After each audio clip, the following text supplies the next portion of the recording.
ఐదేళ్లు వైసీపీ ప్రభుత్వంలో సాధించలేని పెట్టుబడులను చంద్రబాబు ప్రభుత్వం 11 నెలల్లో సాధించిందని మంత్రి లోకేష్ అన్నారు. 20 లక్షల ఉద్యోగాలు, ఉపాధి కల్పనపై మంత్రులు, ఉన్నత స్థాయి అధికారులతో లోకేష్ చర్చించారు. కూటమి అధికారంలోకి వచ్చాక 78 భారీ పరిశ్రమలు, 9.20 లక్షల కోట్ల విలువైన పెట్టుబడులు, చిన్న, మధ్య తరహా పరిశ్రమలు 13,895 కోట్ల విలువైన పెట్టుబడులు పెట్టేందుకు ముందుకొచ్చాయని అన్నారు.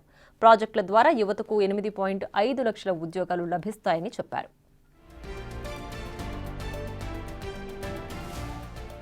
రాష్ట్రంలో భారీ పెట్టుబడులు, అత్యధిక ఉద్యోగాలు కల్పించేందుకు ముందుకొచ్చిన NTPC, BPCL, Reliance, Tata power వంటి సంస్థలు పరిశ్రమలు స్థాపించే వరకు నిరంతరం పర్యవేక్షించాలని లోకేష్ అధికారులకు సూచించారు.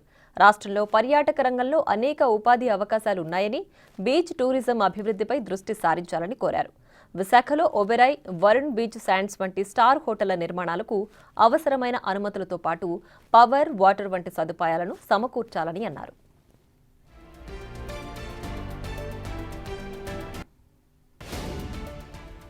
యువతకు నైపుణ్య శిక్షణ అందించాలని, స్కిల్ ఎకోసిస్టమ్ కల్పించాలని లోకేష్ చెప్పారు. బీసీసీఐ సహకారంతో అమరావతిలో అంతర్జాతీయ ప్రమాణాలతో వరల్డ్ క్లాస్ స్టేడియం నిర్మించాలని, దీని ద్వారా పెద్ద ఎత్తున ఉపాధి అవకాశాలు లభిస్తాయని చెప్పారు.